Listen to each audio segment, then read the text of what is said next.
Fue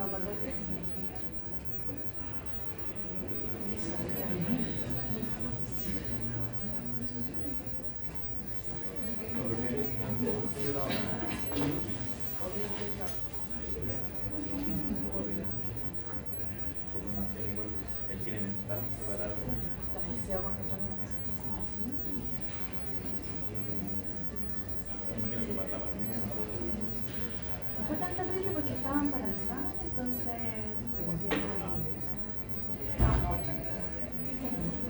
chico, embarazada, fue rico estar en la casa en ese momento. Y eso fue que no tocó tanto. Pero ahora no.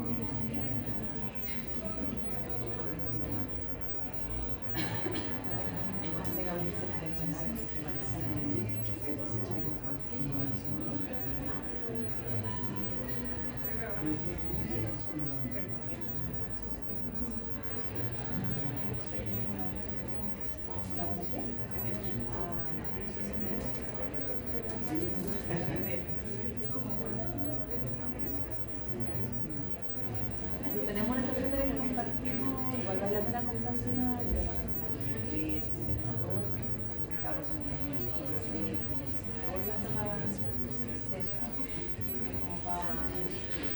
estamos a punto de comprar una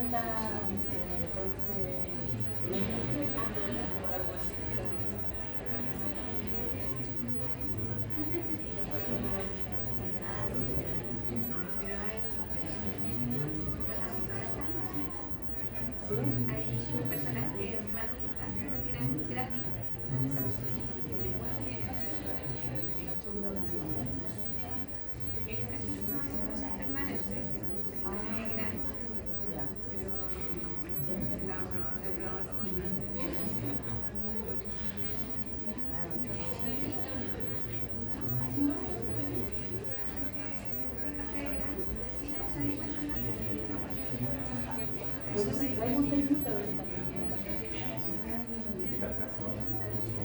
Sí, invito en la mañana y me lo dan todo y me lo cambian.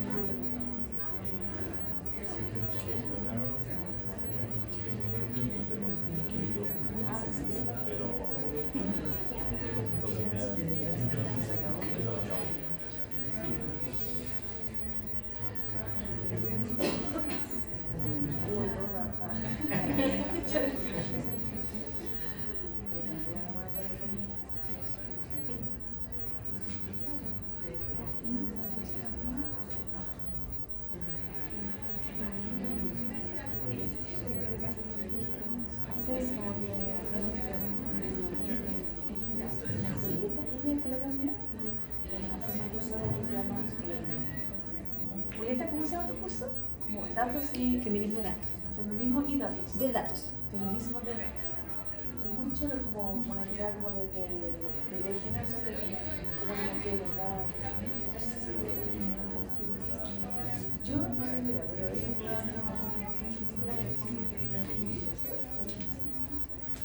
es el enfoque de cátedra y utilización. Mucho nada de cátedra. Estoy hablando de tu curso, pero sin saber nada. Ah, pero no entendí que me preguntó. Del enfoque de alguien. Sí, de Ignacio, sí. Siguiendo en el fondo los 8 principios de texto Ignacio. Me encanta ese libro. Sí, es buenísimo. Y por eso que me motivé a armar un electivo a partir de eso. Está súper entretenido. ¿Puedo tomarlo antes? Jorge está cargado de datos en el ministerio. Ahí tenemos que llegar. ¿Empezamos aquí? ¿Sí? Ya. Vamos a empezar. Bueno, muy buenas tardes a todos y todas. A nombre del equipo del proyecto MaxiCOES, Mujeres en la Academia, Orígenes, Avances y Desafíos en la Implementación de Políticas de Equidad de Género en las Ciencias Sociales, es un honor darles la más cordial bienvenida a este seminario sobre el uso del tiempo en la academia, con especial énfasis en el campo de las ciencias sociales. Yo soy Sofía Donoso, soy académica acá del Departamento de Sociología de la Universidad de Chile y soy también investigadora asociada del COES, del Centro de Conflicto y Cohesión Social, y participo en este proyecto desde hace un año ya. Y hoy voy a moderar este encuentro. Este seminario se enmarca en un proyecto que surge desde la Agenda de Género del COES y que cuenta con financiamiento de esta institución. Y nuestro objetivo ha sido mapear las brechas de desigualdad de género que persisten en la academia de las ciencias sociales en Chile. Y en particular hemos puesto foco en cómo se distribuye y se valora el uso del tiempo en la labor académica, reconociendo que este constituye un eje fundamental de las trayectorias y posibilidades de desarrollo profesional en el mundo universitario. Nuestro equipo está conformado por 10 investigadoras provenientes de distintas universidades del país: la Universidad Mayor, la Universidad de Chile, la Universidad de O'Higgins, la Universidad de Tarapacá y la Universidad Católica. Y destaco esta diversidad no solo porque permite contar con una red amplia de investigadoras levantando información y reflexionando en conjunto, sino que también porque nos posibilita mapear la problemática a lo largo del territorio, considerando realidades institucionales y regionales muy distintas entre sí. Este carácter colaborativo ha sido central para identificar tanto patrones comunes como diferencias marcadas en las condiciones estructurales que configuran la vida académica en distintas universidades. Quiero subrayar también que este proyecto ha sido enriquecedor no solo desde el punto de vista académico, sino que también en lo personal y lo humano.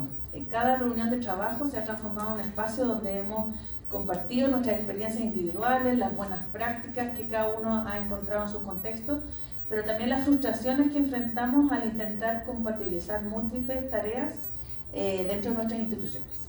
Y esta dimensión de intercambio ha fortalecido el proyecto y las preguntas que nos hemos hecho en el marco de este proyecto. En el transcurso de este trabajo hemos puesto atención especial a 3 aspectos. En primer lugar, al uso del tiempo, porque entendemos que la forma en que distribuimos nuestras horas entre docencia, investigación y gestión universitaria y extensión tiene consecuencias directas en nuestras carreras. En segundo lugar, a la valorización de las distintas actividades académicas, pues observamos que no todas las tareas reciben el mismo reconocimiento, lo que contribuye a reproducir desigualdades. Y en tercer lugar, a las transformaciones de las políticas, tanto a nivel gubernamental como institucional, que buscan atender esta problemática, pero que muchas veces avanzan de manera fragmentada o insuficiente. Nos interesa, por lo tanto, comprender cómo estas políticas están gatillando, o en algunos casos no están logrando su objetivo, procesos de transformación al interior de nuestras universidades. Y analizar este punto es crucial, ya que de ello depende que logremos construir instituciones más equitativas, donde hombres y mujeres puedan desarrollar sus carreras académicas en condiciones de igualdad y reconocimiento.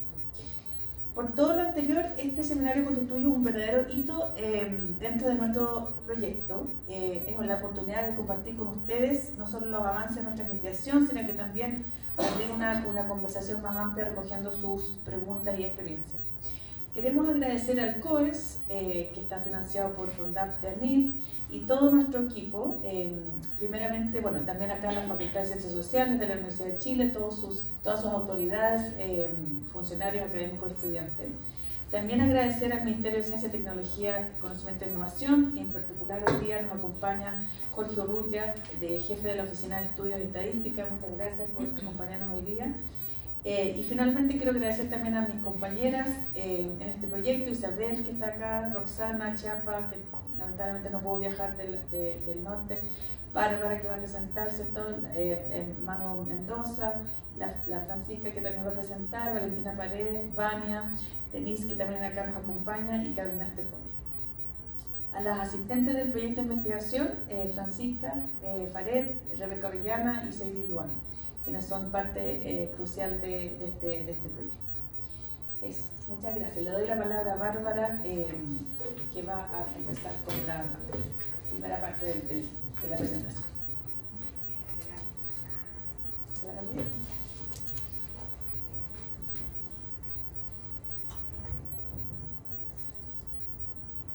Muchas gracias, Sofía, por la presentación. Sí. Muchas gracias a todas y todos por asistir hoy día. Como decía Sofía, para nosotros los distintos eventos representan hitos en nuestro proyecto. Yo soy Bárbara Flores, me toca ser la vocera de un proyecto que es colectivo. Comentarles que este es un trabajo reflexivo. ¿No? Ahí.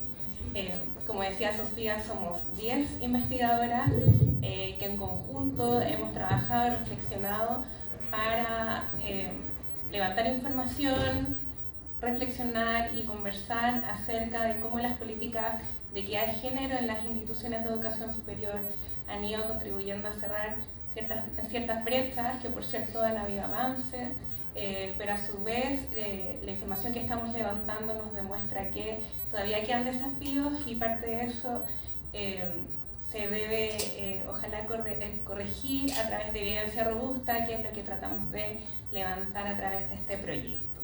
Así que bueno, ahí están nuestras investigadoras de distintas universidades y distintas zonas también de territorio que ya las nombró Sofía. Nuestras asistentes de investigación. El año pasado estuvimos trabajando con 3 tesistas que también han hecho un trabajo muy lindo también y nosotras también muy satisfechas de poder aportar también en la formación de capital humano en la medida que hacemos investigación.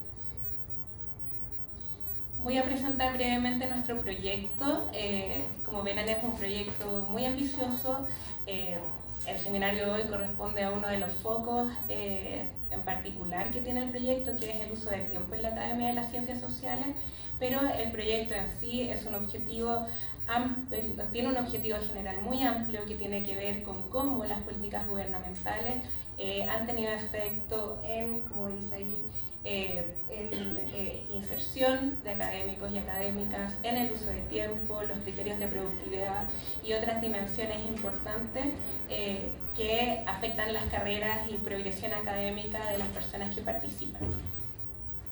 Y para eso definimos algunos objetivos específicos que tienen que ver primero con hacer revisión sistemática de cuáles son efectivamente las políticas implementadas durante los últimos 10, 11 años, para luego ver si es que los movimientos feministas han contribuido a la institucionalización de algunas iniciativas que a veces no necesariamente surgen desde el gobierno, sino que surgen desde las mismas universidades.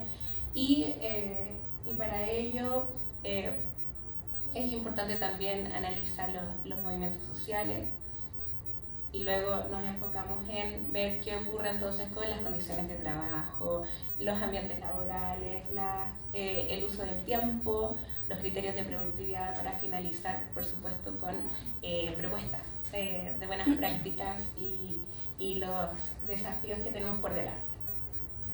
Este proyecto ha tenido una metodología secuencial. Para cumplir con estos objetivos hemos tratado de cumplir ciertas etapas. Partimos, por supuesto, con los análisis documentales, para luego levantar información cualitativa a través de grupos focales que realizamos en distintas regiones del país, con académicas de distintas disciplinas de las ciencias sociales.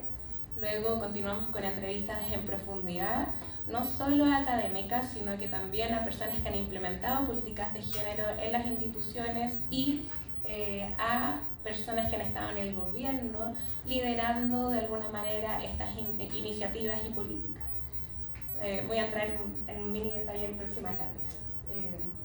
Como sabemos que muchas veces la información cuantitativa a veces no nos permite tener una mirada más de la foto más amplia, quisimos también levantar información cuantitativa y para eso realizamos un proceso de sistematización de información pública disponible en las páginas web de las universidades, en el portal de ANID, incluso en las bases de datos de las repositorios de publicaciones como Web of Science y Scopus, y también un poco de Google Scholar, pero ahí fue más difícil sistematizar.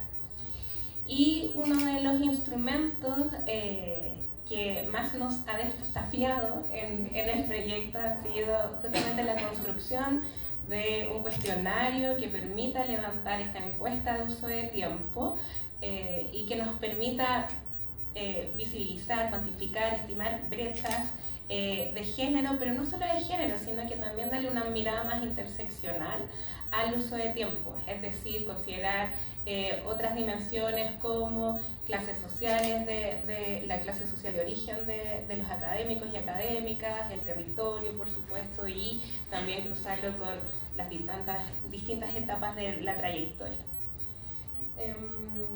Y bueno, y la última etapa, con toda esta sistematización de información cualitativa, cuantitativa, la idea es convertirla, consolidarla para generar propuestas de cómo se podrían generar indicadores de productividad que consideren las trayectorias diversas, dadas las distintas restricciones estructurales que puedan surgir en distintos contextos. Así que bueno, hoy vamos a enfocarnos más en uso de tiempo, pero me corresponde a mí presentarles lo que ha surgido a través de el levantamiento de información cualitativa, que también nos ha dado ciertas luces para construir nuestro instrumento cuantitativo que Francisca después les va a comentar. Hicimos 4 grupos focales, 2 en la región metropolitana, 1 en el norte, otro en el sur, 18 académicas en total provenientes de ciencia política, antropología, sociología y economía, también las mismas disciplinas para las entrevistas. Hemos hecho 16 entrevistas académicas, 9 implementadores o implementadoras de políticas en las universidades, y todavía estamos finalizando las empresas a tomadores de decisión, las encuestas, a tomadores de decisión. Finalmente las bases de datos fueron construidas a partir de la información que viene desde el Ministerio de Educación. Vimos cuáles son las universidades que tienen actualmente abiertas las escuelas, las carreras con pregrado en las 4 disciplinas de interés, y a través de las páginas web fuimos consolidando las plantas académicas de estas universidades, porque públicamente no existe esta información para los investigadores y investigadoras. Y con eso entonces fuimos a recoger información, como les decía, por investigador de docencia, proyectos, publicaciones, etc. Hemos hecho muchas actividades. Este proyecto empezó el año pasado, entonces comenzamos en agosto, hace un año, justamente con un taller de inicio, donde justamente nos reunimos con implementadoras de proyectos como Inesgénero, también personas de gobierno, desde ANIT, desde la oficina, la división de género de ANIT, que nos dieron también ciertas pautas para continuar nuestro camino y ajustar nuestros instrumentos cualitativos y cuantitativos.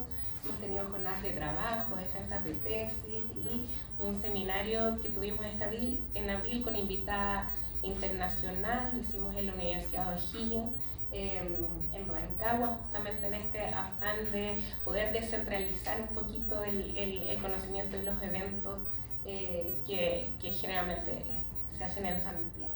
Estuvo la doctora Sipus Makena, que vino de Sudáfrica justamente para hablar acerca de los desafíos en la inserción y trayectorias académicas de grupos minoritarios. Ya, ahora sí, voy a presentarles entonces algunos resultados que provienen de los grupos focales y las entrevistas realizadas académicas. Obviamente hay muchos temas que surgen en estas conversaciones, y por lo tanto aquí están las dimensiones que hemos logrado de alguna manera sistematizar.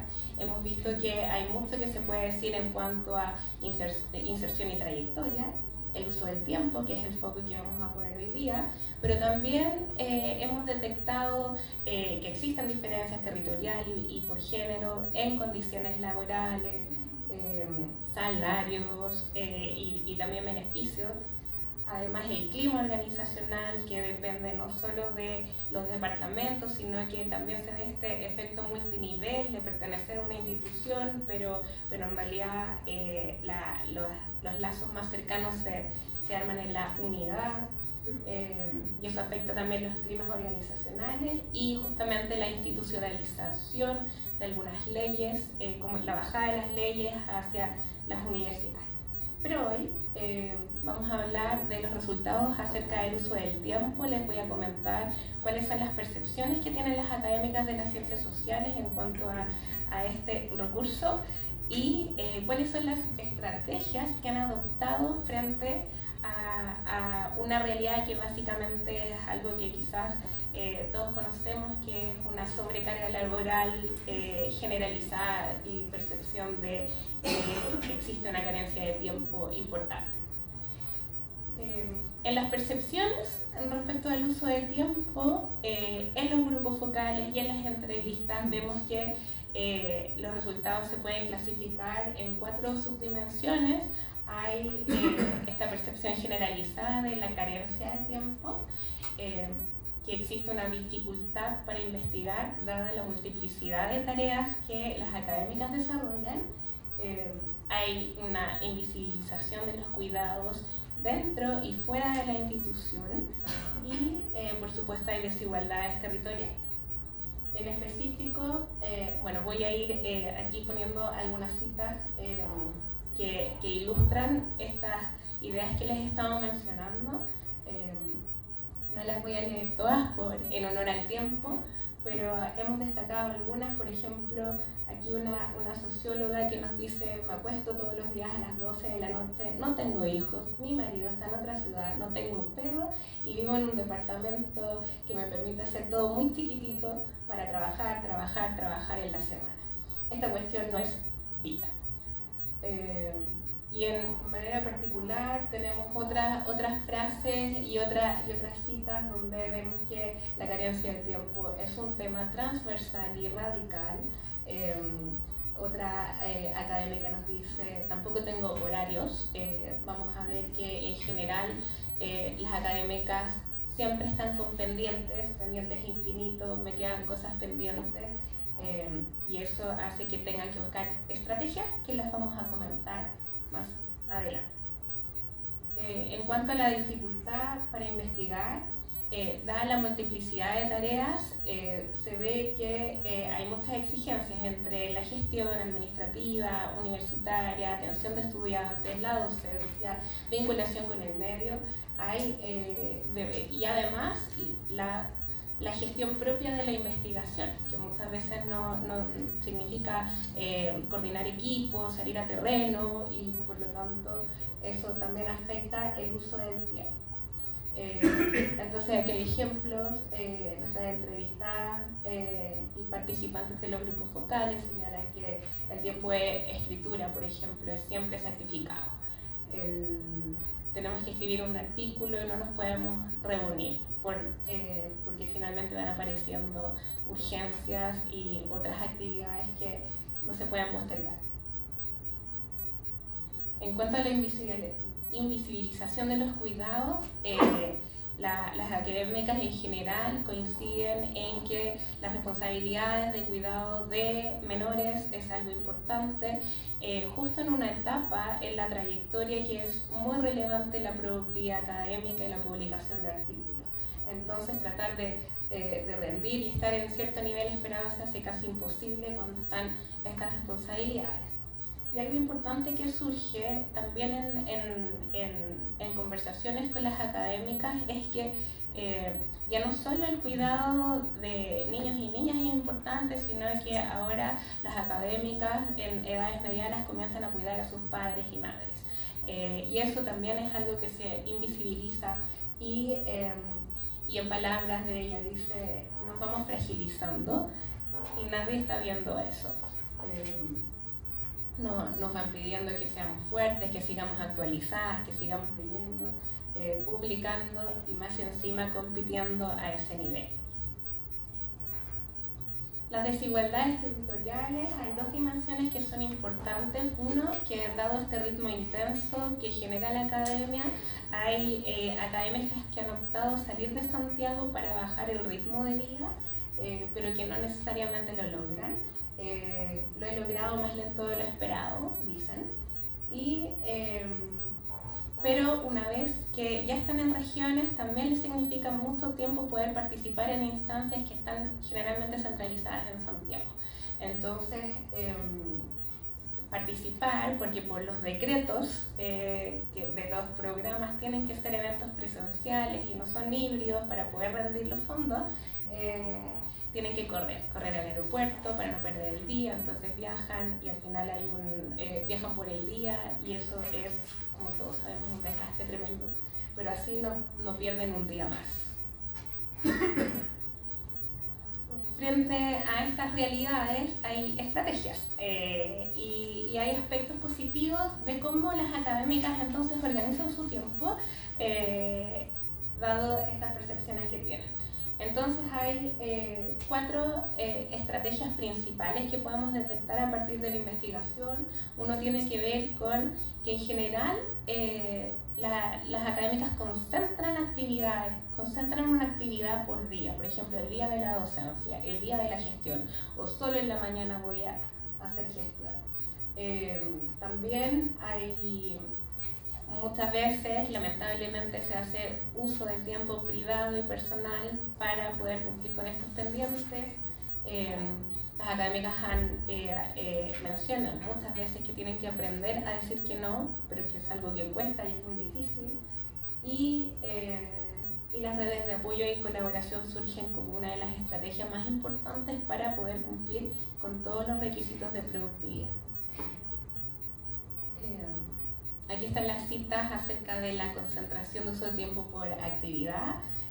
Por ejemplo, en ciencia política, concentrar mi docencia en un mismo día 2 veces a la semana.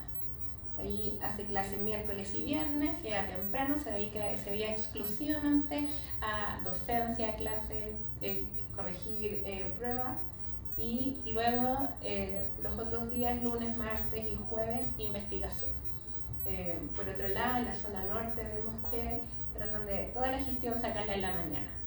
Y así entonces despejan la tarde, pero dicen, para las emergencias. En cuanto al uso del tiempo privado, es habitual trabajar fuera del horario laboral. La cita dice, aunque trato de que sea dentro del horario laboral, al menos alguna parte de ese trabajo, pero no siempre lo logro.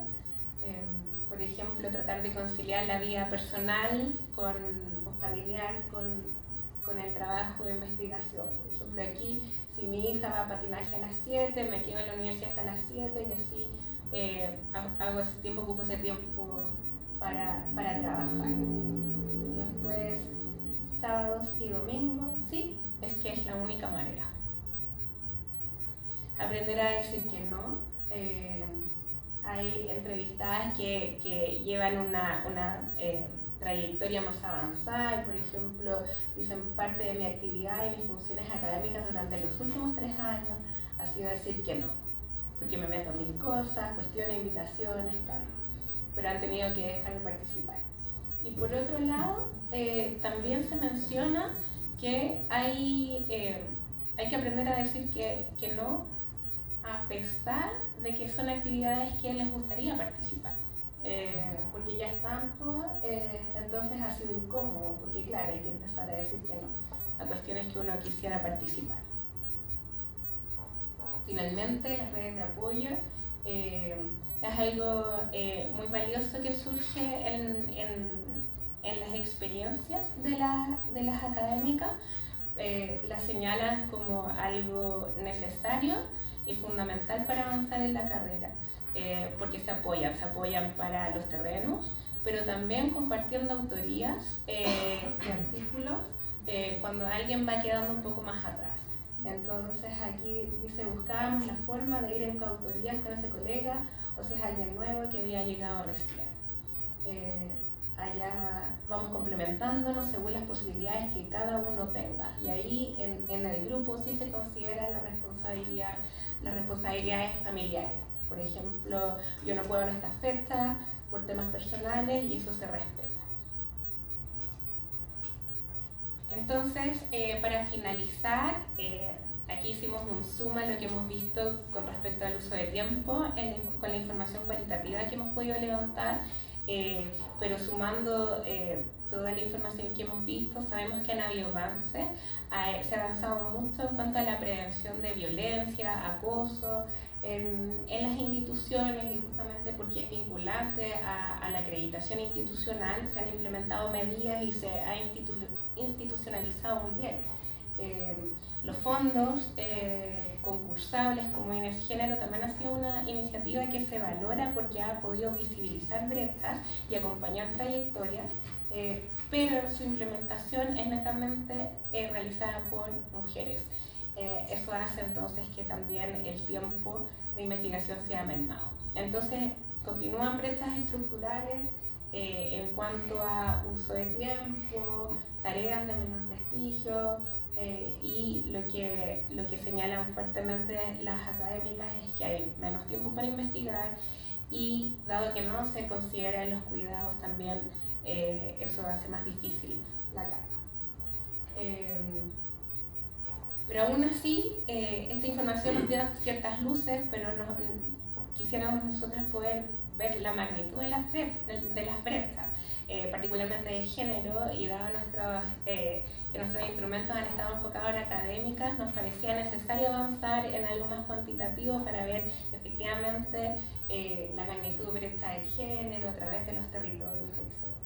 Entonces, le voy a dar el pase a mi compañera Francisca, quien nos va a contar de esta segunda etapa. Muchas gracias.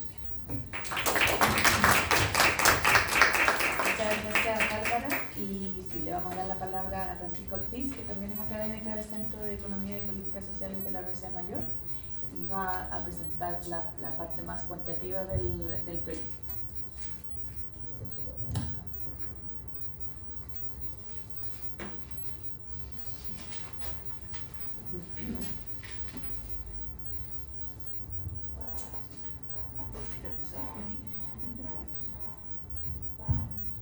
Bueno, muchas gracias por estar aquí.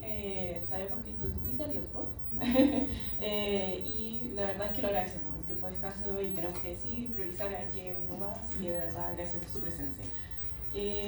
Yo ahora voy a presentar lo que es la parte cuantitativa, pero algo interesante es que era una exploración en un principio, y ahora va a ser más sobre cómo medirlo también, que ha sido un desafío no menor de hecho. Teníamos la expectativa de que íbamos a tener algunos desafíos, pero quizás también han aparecido otros de los cuales no teníamos incluidos. Entonces, como bien ya sabes, tenemos un gran equipo, un maravilloso equipo trabajando en este proyecto, así que cuando yo esté aquí escribiendo cosas, hago referencia a todas ellas, ¿ya? Estamos todos trabajando en esto. Entonces, la presentación fue muy rápido. En la presentación voy a hablar un poquito de cosas teóricas. Igual la mayoría aquí sabemos de esas cosas teóricas, así que va a pasar muy rápido eso. Sobre la idea de tiempo, el caso de estudio, y vamos a ver qué pasó en la encuesta en particular. Entonces, tema de género, bueno, como ya todos sabemos esto de que implica también ciertas relaciones y ciertos significantes de poder, y también la idea de esto de una construcción social también, de que hay algo social bien potente en esta idea de género. Algo muy importante para nuestra investigación es que también se enmarca en la idea de división sexual del trabajo. Hemos podido ver esto de hecho en distintos trabajos, y hemos podido ver esto que se ha indagado en distintas investigaciones en la academia en particular, y cómo esa división se mantiene también en la academia. Esta división se puede ver en muchos roles distintos. Cuando hablamos de la división social del trabajo hay muchos roles que podemos ir mencionando, así que esto es interesante traerlo a colación porque justamente va a hacer sentido después, cuando evaluemos quién se preocupa de ciertas cosas en la academia, quién hace ciertas labores, quién tiene esos roles. También trabajamos desde la economía feminista de los cuidados, en donde vamos a hablar de que efectivamente todo este aparataje de la academia, que puede verse muy como un espacio de burbuja dentro de la sociedad, en realidad también hay muchas redes de cuidados que están implicadas aquí mismo, y de hecho son redes bastante multinivel, y son cosas que están sucediendo todas al mismo tiempo y a las que tenemos que ponerle ojo. También algo que incorporamos de hecho en la encuesta y en todas las metodologías que utilizamos es la perspectiva interseccional. De hecho van a ver que efectivamente hicimos hartas preguntas con respecto a caracterización, con la posibilidad de ojalá hacer algunos cruces interesantes desde ahí. Esto es algo que hemos incorporado también en las entrevistas cualitativas. De hecho Bárbara hizo mención brevemente a esa idea, y utilizamos la perspectiva de estas autoras también. Entonces, para hablar de tiempo en la academia, ¿vieron? Que el marco teórico lo hice muy rápido. Tiempo récord. Entonces, para hablar sobre el tiempo en la academia en particular, voy a mostrar dos ejemplos, dos temáticas que nos gustaría tematizar hoy día, valga la redundancia. Y una tiene que ver con la influencia de la vida personal, familiar y la productividad académica, y cómo eso al final del día no muchas veces es medido. Depende de quién mide la productividad académica, depende de lo que se ve. Y vamos a hablar sobre una investigación de eso, y hay otro que es el concepto de housekeeping, que me imagino que ya pueden darse alguna idea de hacia dónde va. Entonces, en este artículo, que es súper interesante, se los recomiendo leerlo si es que pueden, habla sobre cómo los hombres publican más que las mujeres, ¿ya? Pero lo interesante es que empieza a ver por qué, cómo es que pasa eso. Y empieza a indagar que efectivamente es por distintas cosas, porque existe un menor rango en las mujeres, tienen mayor carga docente, y hay un gran impacto de lo que es la paternidad y la maternidad.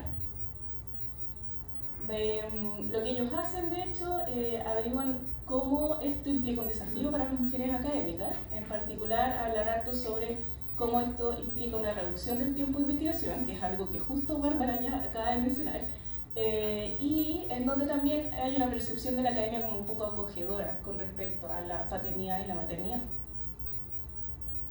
Ahora, ¿qué es lo interesante? Lo interesante es que siguieron a distintos académicos y académicas y vieron que efectivamente a largo plazo sí se produce una diferencia de, bueno, depende de la disciplina, pero por ejemplo en ciencias computacionales, de 11.9, o sea, 12 artículos en toda su carrera debido a solo la existencia de hijos o no. Eso puede ser en ciencias computacionales, después tenemos business, también existe una diferencia, y en historia también. Mucho menor efectivamente, porque en historia vemos un 2.5. Y esta diferencia, de hecho, se mantiene si es que incluso esto lo corrigen temporalmente, pero hay una diferencia, que antes del 2000 había pocas políticas gubernamentales con respecto a cómo avanzar en temáticas de género en la academia, al menos en Estados Unidos y Canadá, donde es este estudio, y después de que se impulsaron bastantes políticas, lograron disminuir un poquito esta diferencia de publicación, y eso se puede ver en los datos. Ahora, el segundo concepto que es importante recordar es este tema del housekeeping, ¿ya? Y tiene que ver con las tareas que son claves para mantener la cohesión interna de cualquier lugar, o de poder colaborar, poder generar instancias de colaboración, eventos académicos, y todas esas tareas en general se ha visto en las investigaciones que son realizadas por mujeres. Eso produce una diferencia debido a que, claro, el tiempo que ellas dedican a este tipo de instancias es mucho mayor, y eso genera que al final del día esas instancias o ese tipo de housekeeping no es valorado de la misma forma. Seguimos valorando mucho en la academia el cuántas publicaciones tuvo a final de año. Pero claro, si uno dedicó muchas horas a la semana a housekeeping, efectivamente va a haber un problema ahí, porque no pude publicar quizás 1 o 2 artículos más en ese año. Entonces, aquí está como la idea de cómo efectivamente existe priorización de la evaluación de distintos desempeños en la academia. Entonces, por ejemplo, evaluamos muy bien lo que está más arriba, quizás todo lo que tiene que ver más con política o con lobbying en la academia, o quizás como el conseguir fondos para poder realizar algo. Entonces eso es mucho más valorado antes que otro tipo de tareas, como por ejemplo el diseño de un proyecto, que muchas veces no tiene casi puntaje en lo que son compromisos de desempeño, por ejemplo. Toda la construcción de un proyecto, más allá de que haya sido adjudicado o no, es gigante, y este trabajo, por ejemplo, quizás no está siendo visibilizado. Entonces, en Chile, bueno, en el caso chileno, hemos visto que efectivamente desde hace un par de años ANIDA ha estado haciendo ciertos informes, ha estado avanzando en ciertas políticas, lo cual es interesante porque también eventualmente quisiéramos ver cómo eso se ha visto en lo que vemos en nuestros datos. Ya vamos, ojalá en algún minuto poder analizar eso, pero eso va a ser para materia de, ojalá, el evento de octubre. Ojalá. Hay hartas investigaciones que se han hecho con respecto a estas temáticas y cómo efectivamente la división sexual del trabajo también se ve abocada en el espacio académico. Una investigación un poquito más reciente habla de cómo, por ejemplo, mujeres con más de 13 años de escolarización ganan un 2.5 menos que los hombres en América Latina en general, y esto es incluso multiplicado al cruzar con raza y etnia. Otro tipo de diferencia es que las carreras, las mujeres suelen tener carreras más cortas, peor remuneradas, infrarrepresentadas. Las mujeres suelen estar en áreas del conocimiento que son menos valoradas o con menos financiamiento. Y por último, las mujeres tienen menos acceso a los puestos académicos más altos, que también no es menor. Entonces veamos la encuesta. ¿Ya? Ya les hice muchas expectativas de la encuesta, así que no. Hemos tenido varios desafíos con esta herramienta, así que bajen su expectativa. Pero para la encuesta lo que hicimos es algo que un poquito Bárbara les adelantaba, que fuimos a páginas web. En las páginas web intentamos recopilar mucha información. Este trabajo no hubiera sido posible, de hecho, sin el grupo de asistentes, porque de verdad nos ayudaron un montón en esto. Y hicimos una búsqueda manual en cada página web para poder recabar antecedentes de esos académicos y académicas.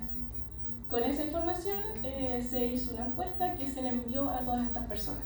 De hecho, pasó el dato inmediatamente. Si saben de alguien que ha recibido esta encuesta y no la ha respondido, por favor díganle que la responda. ¿Ya?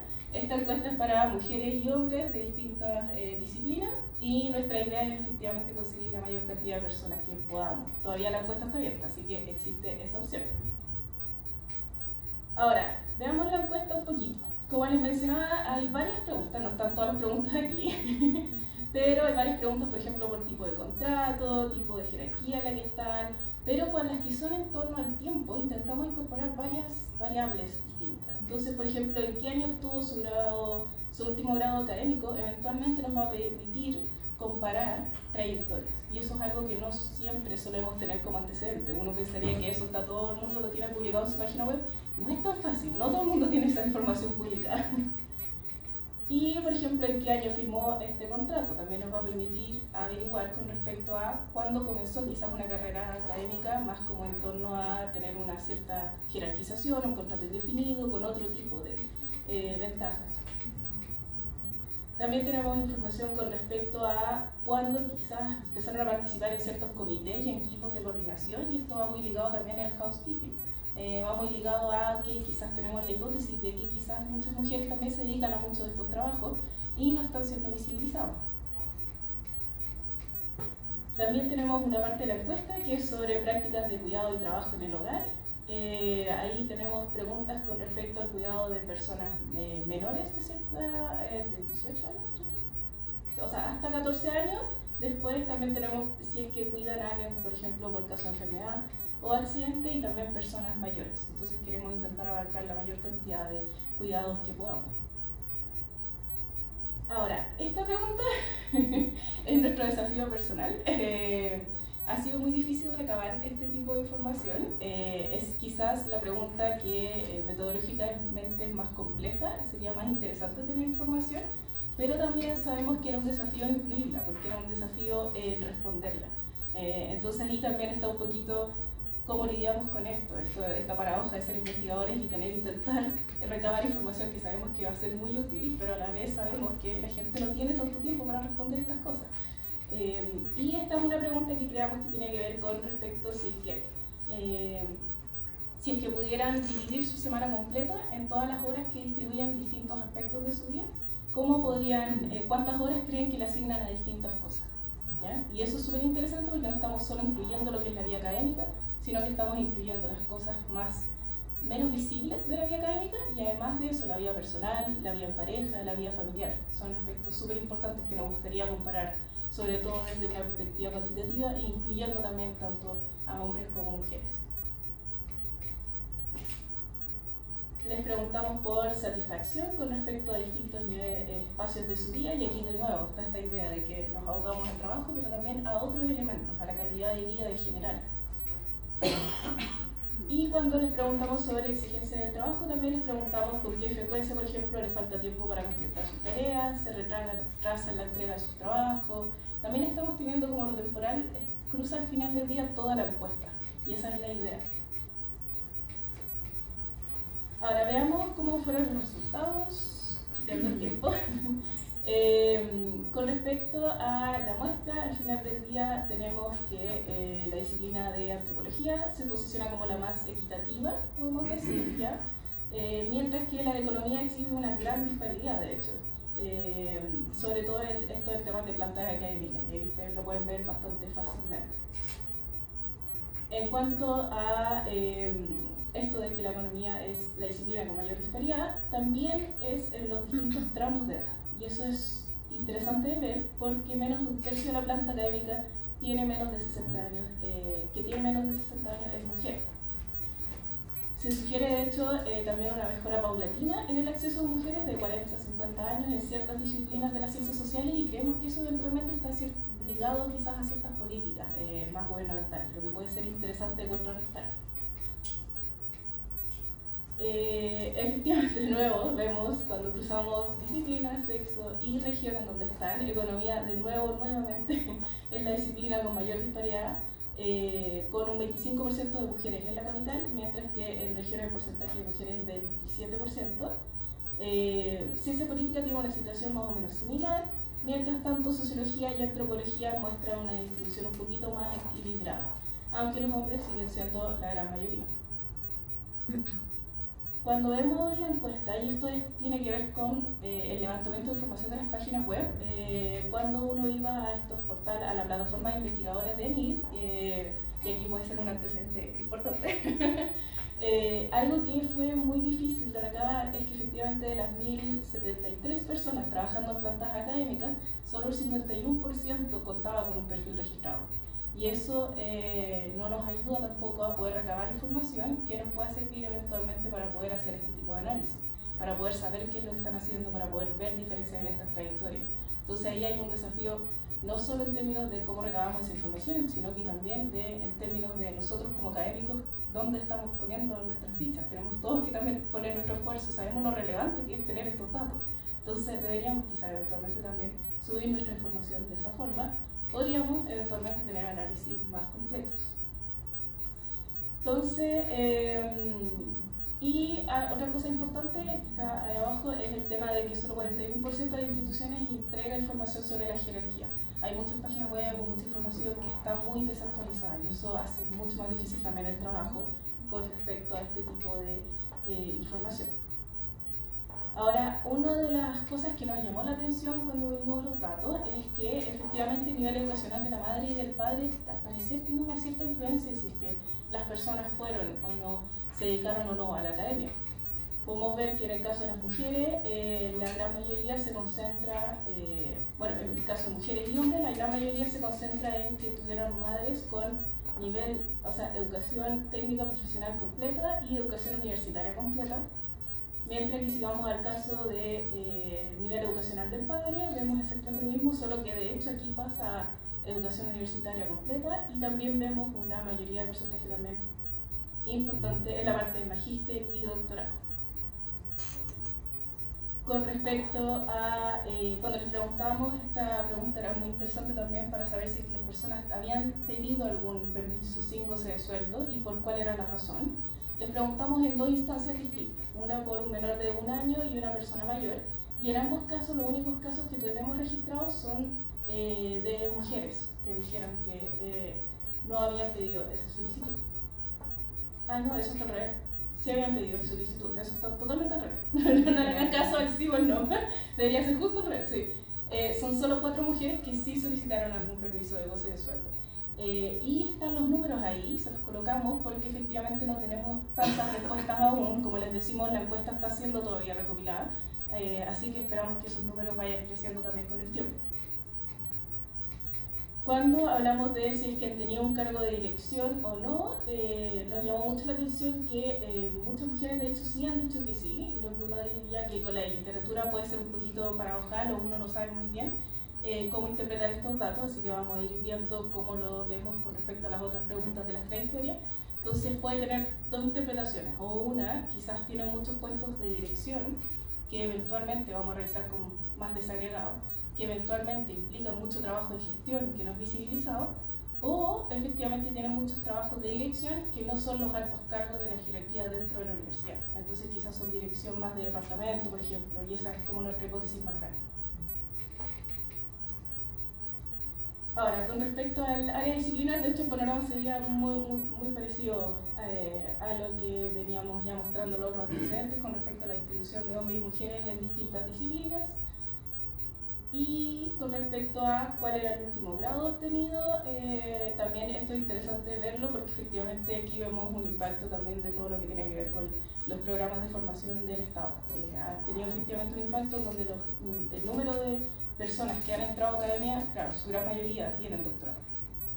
También podemos verlo como un tema de que ha aumentado la competitividad a nivel nacional.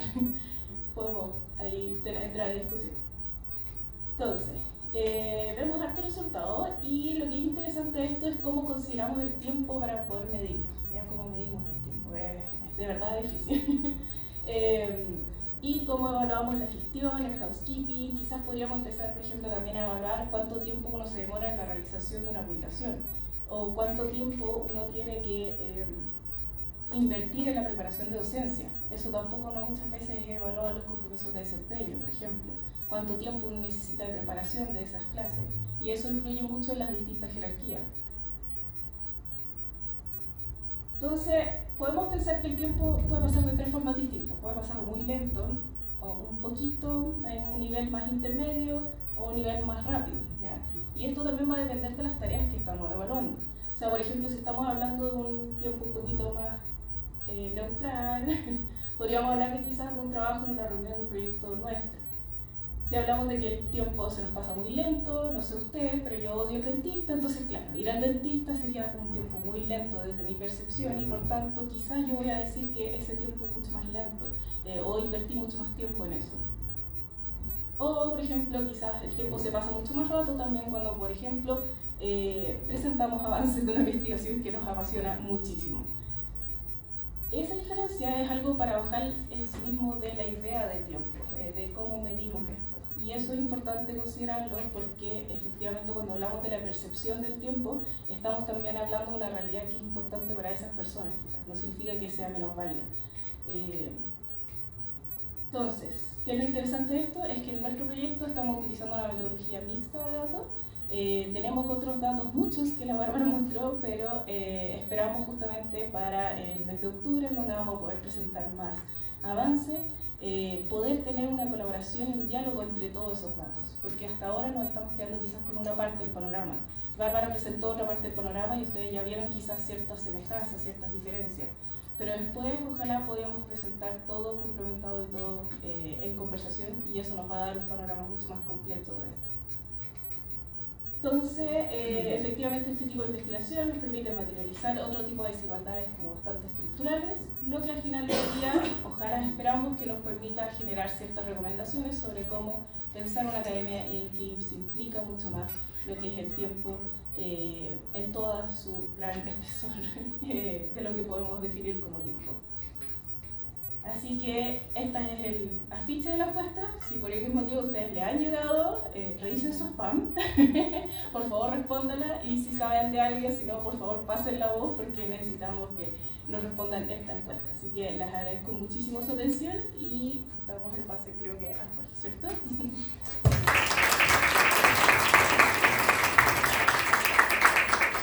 Muchas gracias, Francisca. Bueno, vamos a continuar entonces con los comentarios de Jorge Urrutia, que como les señalaba al inicio trabaja en el Ministerio de Ciencias, que está a cargo del área de datos, así que nos interesa mucho escuchar su visión sobre el proyecto.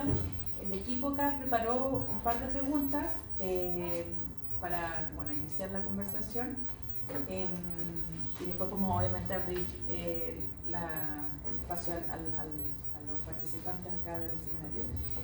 La primera pregunta tiene que ver con tus primeras quizás impresiones de estos resultados preliminares que tenemos.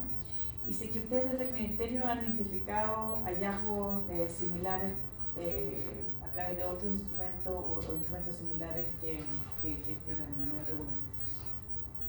Y una segunda pregunta tiene que ver con la información que ustedes actualmente recogen como Ministerio. Sobre cómo las plantas académicas distribuyen su tiempo y cómo esa información podría también orientar las políticas públicas que se están pensando e implementando actualmente. Y por último, preguntar que a partir de la evidencia que estamos levantando en este proyecto, ¿qué oportunidades ven, ¿cierto?, para integrar esta información en estrategias estrategias o programas que el Ministerio esté desarrollando. Súper, no sé si se escucha bien. ¿Sí? Sí. Bueno, ante todo, muchas gracias por la invitación. Para nosotros fue una grata instancia en la cual decidimos participar y siendo, ante todo, muy honesto, mi rol en el Ministerio es ser jefe de la Oficina de Estudios y Estadística y también de datos, pero finalmente nuestra concentración está en estas tres áreas por igual. O sea, por una parte, nuestro equipo tiene la misión de evaluar la oferta programática, tanto del Ministerio, de ANIT, en los tres tiempos, la evaluación ex ante, ex ante y ex post, cuando hacemos evaluación de impacto, de resultado o de ámbito. Otro equipo de esta oficina es el equipo de estadística, responsable particularmente de la producción de las estadísticas oficiales de investigación, desarrollo e innovación, que son las que nosotros referimos finalmente a la OCDE, a la Red Iberoamericana de Ciencia y Tecnología, al Estado en definitiva y a todos los tomadores de decisiones. Y tenemos también el equipo de la unidad de datos, quien tienen su principal misión es establecer el modelo de gobierno y administración de datos del sistema, pero partiendo obviamente por CASA y la génesis. Dicho eso, bueno, primero la primera impresión creo que es felicitar el esfuerzo, o sea, todo lo que involucra trabajar con estadística, preparación de encuesta, es un trabajo muy arduo que tal como también lo mencionaba la presentadora anterior, ¿no es cierto?, que involucra en gran parte trabajo que se tiende a invisibilizar, ¿sí? O sea, el hecho mismo de levantar datos para construir los marcos muestrales o eventualmente construir las series completas de datos de contacto es un desafío no solamente propio de los ejercicios que estamos conduciendo, sino también del Sistema Estadístico Nacional. Dicho eso, bueno, la primera impresión es que de parte del Ministerio nosotros trabajamos con instrumentos que pueden ser, son útiles en la misma perspectiva de lo que mide el proyecto, particularmente esta encuesta, entendiendo que el uso del tiempo es una medición compleja, de diseño complejo, pero también de alto impacto para el diseño de política sectorial, particularmente porque la predisposición o la percepción puede insumar bastante bien cuáles son los ánimos o finalmente las actitudes propias de las instituciones para conciliar el trabajo con efectivamente una correcta administración personal del tiempo en la academia.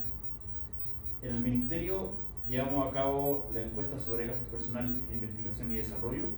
Esta encuesta, que si bien está dirigida a entidades, busca capturar lo que nosotros le denominamos jornada completa equivalente, que es la inversión, ¿no es cierto?, que hacen cada una de estas entidades en producir investigación y desarrollo, ya sea a nivel intramuro, es decir, desde las propias entidades, extramuro, netamente a través del outsourcing, por ejemplo, o de una manera mixta que mezcla las dos anteriores.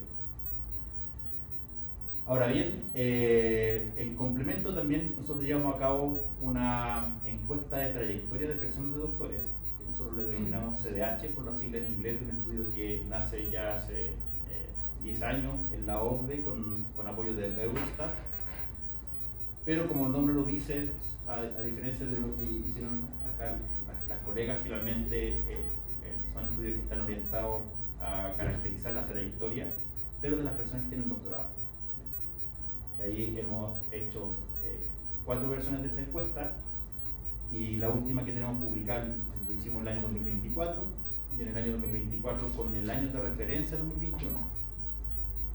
Y esto es relevante particularmente porque los métodos tradicionales de producción estadística de encuesta siempre tienen este trade-off de que con el afán de ser muy preciso también pierden oportunidad de los resultados que están representando. Y eso en general, ¿sí? O sea, el año 2024 publicamos un resultado de un año de referencia 2021. Lo interesante, a propósito de la discusión, es que más o menos el 93% de los doctores que fueron y doctoras que fueron finalmente parte del universo de la encuesta de la muestra objetivo lograda, con una tasa de respuesta cercana al 85%.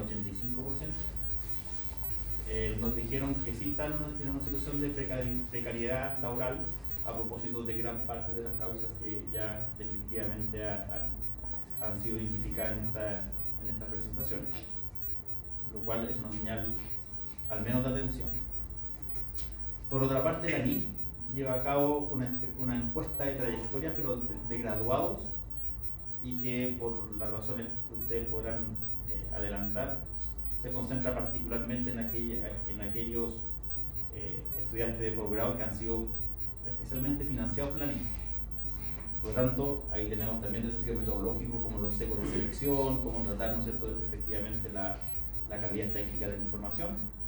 Pero, en suma, los resultados también confirman lo anterior de la necesidad de robustecer las medidas que la institucionalidad pública, pero también privada, tiene que velar primero, por la formalización de la labor académica, pero también por la cuantificación o ubicación correcta de cada una de las actividades que ello conlleva. Eso es un desafío que por cierto, al menos estos tres instrumentos ya nos han mostrado durante los últimos años. No sé si con eso respondo parte de la pregunta o hacemos también alguna... ¿Puedo seguir Teníamos otra pregunta más, no sé, Bárbara, ¿quieres tú? Tenemos otra pregunta más que tiene que ver con los vacíos que quizás se observa desde el Ministerio, vacíos de información, porque de una u otra manera nosotros estamos tratando de cubrir, pero ¿cuál es la visión desde el Ministerio? En términos técnicos, sería ideal contar con estudios longitudinales que permitieran analizar con cierta consistencia y obviamente validez estadística, cuál ha sido la evolución de una trayectoria en la academia, obviamente controlada por las distintas variables que sean relevantes del estudio, pero los límites o las restricciones de acceso a datos, tal como lo mencionaba, ¿no es cierto, Bárbara?, es una variable que todos de alguna manera sufrimos. Parte importante, que era lo que conversamos previamente, de la necesidad o no de realizar una encuesta, está también condicionado con la restricción o acceso a registros administrativos que permitan ahorrar preguntar todo. O sea, de hecho, con atención estaba escuchando también a Francisca sobre el tiempo que se va a demorar de finalizar la recolección de los datos, porque nosotros este año también como ministerio estamos diseñando una nueva encuesta de trayectorias de doctorado que esperamos iniciar su proceso de recolección de datos en la próxima semana, y es muy probable, ¿no es cierto?, que tengamos que consultarle o tocarle la puerta a la misma académica o al mismo académico que responde a esta encuesta.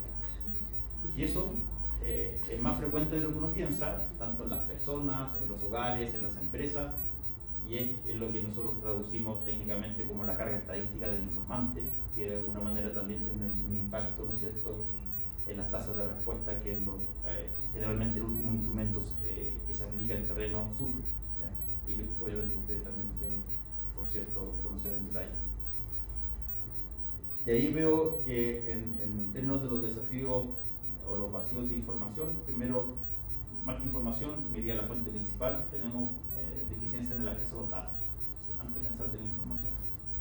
Y ahí creo que el principal punto es fortalecer los sistemas de información, fortalecer el sistema estadístico nacional que permita interoperar datos de las distintas agencias públicas, pero también entre la academia, ¿ya? O sea, no es difícil construir, no es fácil construir los directorios de la encuesta.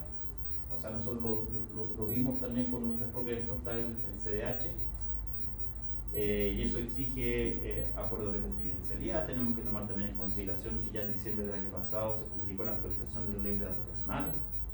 Ya en junio salieron los primeros decretos asociados a la ley, y ya el próximo año, 2026, entra en operación la ley, y ahí van a haber también ciertas gestiones que van a ser exigidas para llevar a cabo cualquier ejercicio de toma de datos de utilización. O sea, hay muchos principios que se establecen en la ley que van a tener que ser analizados con mucho detalle si es que van a poder o no ser interoperados.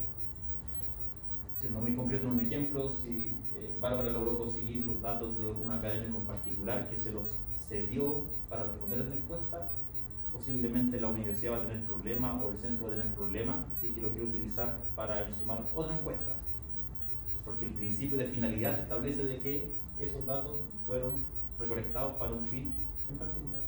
Entonces, se vienen desafíos bien interesantes y esa es parte quizás también de lo que puedo complementar con esta pregunta. Por otra parte está la oportunidad. O sea, la oportunidad de cuánto nos demoramos en producir los resultados de los estudios es un tema relevante. Tal como lo mencionaba anteriormente, demorarnos 2 años en publicar los resultados o en procesar la información para obtener finalmente estos resultados es también una llamada de atención. ¿Ya? Y en ese sentido nosotros desde el Ministerio, en lo particular y apuntando un poco al sujeto de estudio, estamos participando desde el año pasado, desde nuestro rol en la OCDE, de un proyecto que es el Observatorio de Datos de las Carreras de Investigación e Innovación, un proyecto que se inicia en el año 2024 y que tiene como horizonte de término el año 2029. REICO son las siglas en inglés de este proyecto y que obviamente los invito a visitar los datos y las páginas de la OCDE donde está esa información publicada. Y parte de lo que busca este proyecto, primero, es generar data que permita hacer estos estudios, no necesariamente longitudinales, pero sí con una calidad y una robustez a nivel de microdatos estándar en todos los países miembros de la OCDE. Y lo que a nosotros nos obligó a repensar si es que era necesario mantener la aplicación de la encuesta CDH en su diseño actual, y la decisión que tomamos fue decir no. Dados de vacío de información y de marco conceptual correcto de qué es lo que vamos a considerar como una trayectoria, esperamos las definiciones metodológicas que fueron discutidas en la OCDE, particularmente en el NESTI, que es el grupo de expertos en indicadores de tecnología, y una vez que contamos con ese marco conceptual acordado entre los países, utilizamos esos insumos para ahora estar en esta labor de diseño de esta nueva encuesta que esperamos lanzar, como les mencionaba, en la próxima semana. Resumiendo, a nivel del dato tenemos restricciones en términos del acceso al registro administrativo. Segundo, en el muy corto plazo, y que va a contribuir este vacío, va a ser necesario dar cuenta de cómo cumplir correctamente con las exigencias que establece la nueva ley de protección de datos personales, y una vez que entren en ejercicio todos sus decretos. Y tercero, creo que es muy importante buscar estas alternativas de sinergia y ojalá todos trabajar bajo un mismo grupo de trabajo, con iniciativas que permitan, por una parte, robustecer la discusión técnica entre la academia, los servicios públicos, la institucionalidad estadística, pero también pensando de que quien responde la encuesta o las encuestas siempre y en general son las mismas personas. No sé, por tanto, tampoco queremos que se agoten y después estar teniendo bajas tasas de respuesta y en el extremo tomar resultados que no son representativos de lo que queremos medir. Eso puedo. Muchas gracias.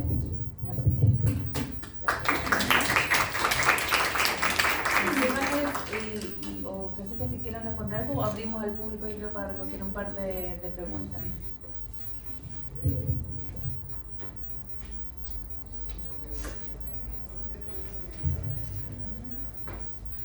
Isabel. Gracias por su presentación. Me quedé pensando en una de las últimas cosas que dijo Francisca respecto de la medición, ¿no? Que es difícil, o sea, es difícil que la gente responda a la encuesta, es difícil calcular las horas, pero hay una cosa como claro, no son horas objetivas, es una estimación, ¿no? Y ahí también puede haber brechas de género en cómo se valoran ciertas cosas, ¿no? Entonces, esto es algo que en mi facultad también hemos discutido, porque muchas veces uno ve, no sé, por el compromiso académico y ve las clases, pero uno le puede dedicar harta o poca preparación a las clases o dirección de tesis, ¿no? Entonces hay que el comentario de pasillo, que no le responde al estudiante, mientras...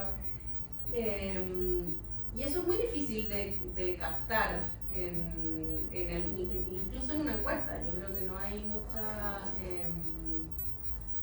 no sé si hay una pregunta, pero ¿cómo se les ocurre, o sea, si tienen una idea de eso? Porque yo creo que es muy distinto y ahí también puede haber, a propósito de lo que hablaba al principio, y feminismo de datos, también cuáles son los sesgos que tenemos al generar el dato, ¿no? Al responder ese tipo de cosas. Porque mi impresión, así muy casuística, es de que ahí también hay mucha brecha, ¿no? O sea, en el portafolio cuenta una tesis lo mismo, independiente si le dedicaste 20 horas al estudiante o le dedicaste 100, ¿no? Y no sé si existirán en alguna parte otras formas de medir esas cosas, pero eso es como que me parece que es uno de los desafíos más importantes cuando estamos hablando en una etapa de las desigualdades de género, que ya pasamos ciertas desigualdades más básicas, estamos en otra, ya no es solo acceder a cargos, sino a qué tipos de cargos, ¿no? Y otras cosas un poquito más finas que cuesta mucho medir. Julieta. Sí, bueno, felicitarla, está súper entretenida, estoy muy ansiosa de ver los resultados más definitivos y sobre todo ver cómo están aproximándose a la medición del uso del tiempo. Y ahí tenía como dos preguntas chicas, una que iba en la línea de lo que tú señalabas, de estas distinciones un poco más finas. Por ejemplo, las que estamos en la academia sabemos que hay diferencia importante en términos del tipo de carrera académica, ¿ya? Porque eso tiene implicancia en la carga, que si uno tiene una carrera ordinaria, una carrera docente, o carreras más como propiamente de investigación, como hay en algunas universidades donde se separa, por ejemplo, la docencia de la investigación.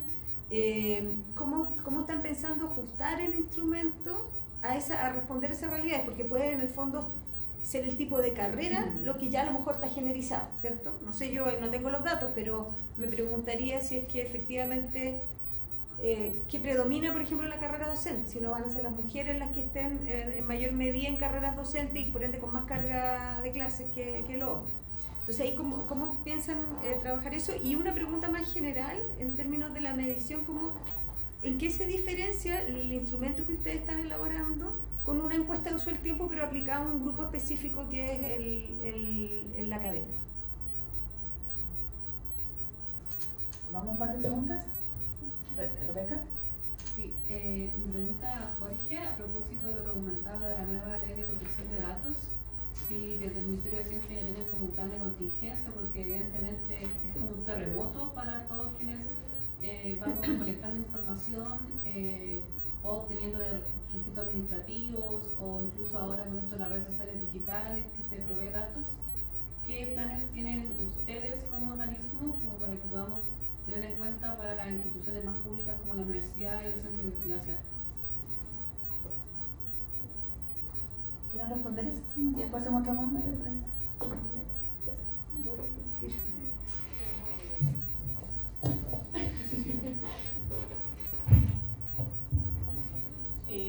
Ya, muchas gracias por las preguntas, comentarios, están súper buenos y definitivamente no son menores sus puntos. Solo para dar ciertas ideas, y quizás Bárbara, si tú quieres complementarme, tú me interrumpes nomás. Yo creo que con el primer tema, como cosas que hemos observado al menos en la literatura, por ejemplo, una tiene que ver con de transparentar los procesos, y eso tiene que ver mucho con cómo se deciden los tiempos que se le adjudican a qué cosa. Entonces, la conversación con respecto a cuántas horas adjudicamos porque alguien hace docencia, esa conversación en otros países, por ejemplo, se ha hecho de forma mucho más abierta y mucho más estandarizada y de forma previa también a que ocurran las clases, por ejemplo. O, por ejemplo, adjudicar también en los compromisos anuales tiempo para lo que es elaboración de esa docencia, diferenciado a la docencia y que sea caso a caso.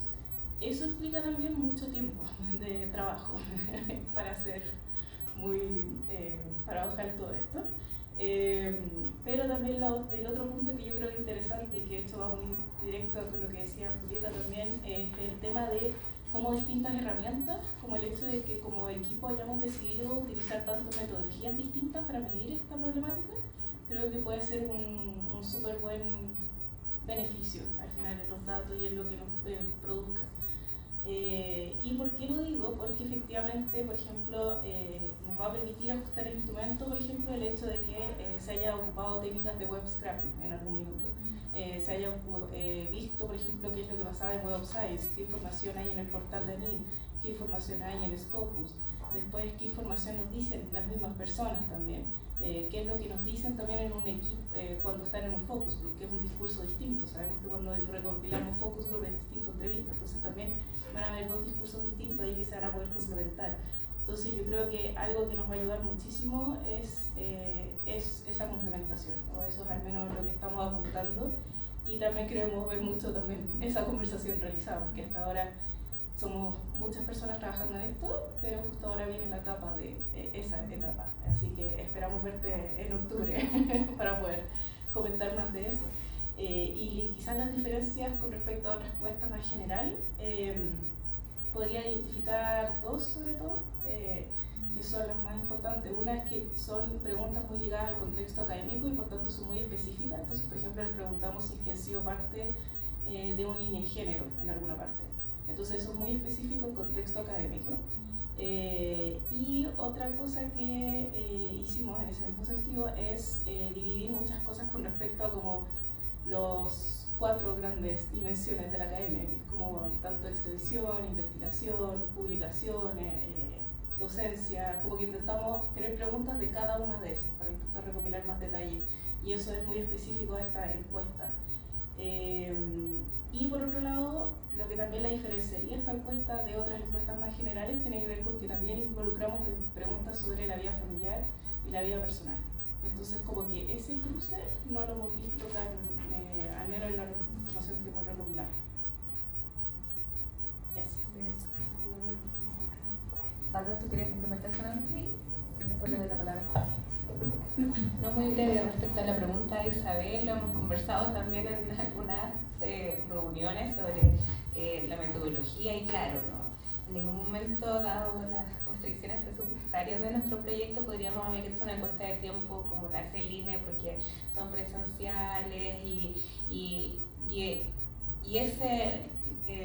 ese instrumento, no sé si es del INE aquí, pero en otros países usan esta como la llamada la libreta, donde te pasan la libreta y te vas anotando qué servía, y siguen a las personas toda una semana o un par de semanas, como las encuestas de presupuestos familiares, donde vas anotando cuánto gastas y cada compra las vas anotando y después una institución sistematiza esta libreta. Pienso que metodológicamente pudiera ser, claro, es un autorreporte, pero claro, fui a dejar a los hijos al colegio, después me demoré tanto en llegar al trabajo y vas anotando por hora. Quizás ahora con los dispositivos más digitales se podría entregar como algo, pero carísimo, así que creo que es una encuesta que debería levantar el gobierno, no sé si la universidad.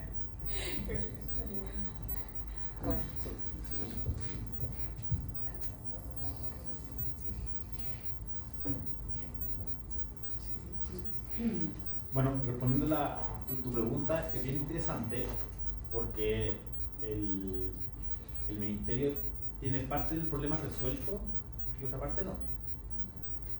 Voy a partir por lo más fácil, que es lo que ya tenemos resuelto, que en el caso de la encuesta sobre gasto personal en I+D y también en la encuesta nacional de innovación, el ministerio mandata la realización de la encuesta al INE. Por tanto, una vez que nosotros establecemos las condiciones de diseño con el INE de lo que queremos capturar, a qué nivel de granularidad queremos llegar y todos los asuntos más bien metodológicos y técnicos, los aspectos operativos y legales los administra el INE, que por defecto tiene que cumplir con la ley del secreto estadístico, que implica de que ellos por ningún motivo pueden revelar ni directa ni indirectamente la unidad o la identidad de la unidad que está informando los datos. ¿Por qué? Porque el propósito de la oficina es recopilar y publicar información estadística, no de la comunidad informática. Así que ahí creo que ya la actual manera que tenemos de trabajar esto con el instituto garantiza todos los problemas que se puedan derivar, ¿no es cierto?, de la filtración de información o de la nominación directa o indirecta de la unidad informática. Y esto ya es un trabajo que viene desde el año 2011, por lo tanto ya hay mucho know-how que se ha ido incorporando y también tecnología social. Las demás encuestas, como por ejemplo la encuesta de trayectoria a los doctores, los estudios que hacemos también de elaboración de resultados, que al igual que el proyecto que nos presentan hoy día, tiene metodologías mixtas. Ahí lo que hemos implementado, básicamente, en una primera instancia, son los consentimientos informados. Y son consentimientos informados dobles. ¿En qué sentido? Que les pedimos a todos los consultados que declaren la aceptación de los términos y condiciones de la encuesta para los propósitos del estudio, pero adicionalmente les pedimos otro consentimiento para que sean parte de un directorio público, de manera tal de que puedan ser utilizados para otro tipo de investigación. ¿Sí? Prueba de eso es la publicación de los resultados del tercer catastro de las empresas de base científica y tecnológica que hicimos durante este año, donde de las 477 MST que identificamos, alrededor de 340 sí apretaron las dobles casillas al momento de la recopilación de los datos y son parte de este directorio público, por decirlo así, con los datos y con toda la información de contacto. Esto, bueno, y eso es en el término del proceso de la recolección de los datos. Ahora, en el procesamiento y en el análisis, esto también exige tener los equipos, capacidades también técnicas que sean adecuadas. ¿Por qué? Porque no basta, como ustedes muy bien podrán compartir, sacarle el nombre a un informante, a una persona, sino también después hay que cautelar de que las propiedades emergentes, los datos, tampoco puedan contribuir a la determinación, ¿no es cierto?, de la identidad de quien está entregando la información. Por lo tanto, en el caso nuestro tenemos un equipo altamente capacitado en técnicas de anonimización, pseudo-anonimización y también de encriptación, que también previo a la difusión de resultados nos asegura de que las identidades y estas propiedades emergentes no contribuyen a que las entidades que respondieron a nuestros estudios, nuestras encuestas particularmente, puedan ser reveladas. ¿Sí? Y eso hasta el momento ha sido parte del trabajo continuo del equipo del Ministerio y nos ha visto mayormente afectado por esta próxima entrada en vigencia de la ley en el año 2026. No sé si hay más preguntas o comentarios de los que ¿vieron? Nosotros teníamos contemplado 1 hora y media y tenemos ¿hay una pregunta? ¿No? Ah, ya. Sí, y tenemos un café para todos los que quieran venir. Así que creo que cerramos ahí. Como decían Bárbara y Francisca, esperamos poder presentar los resultados finales de este proyecto por ahí por octubre. Así que los dejamos desde ya invitados a esa instancia. Y bueno, agradecer a todos por su tiempo. Sabemos que es difícil. Así que muchas gracias.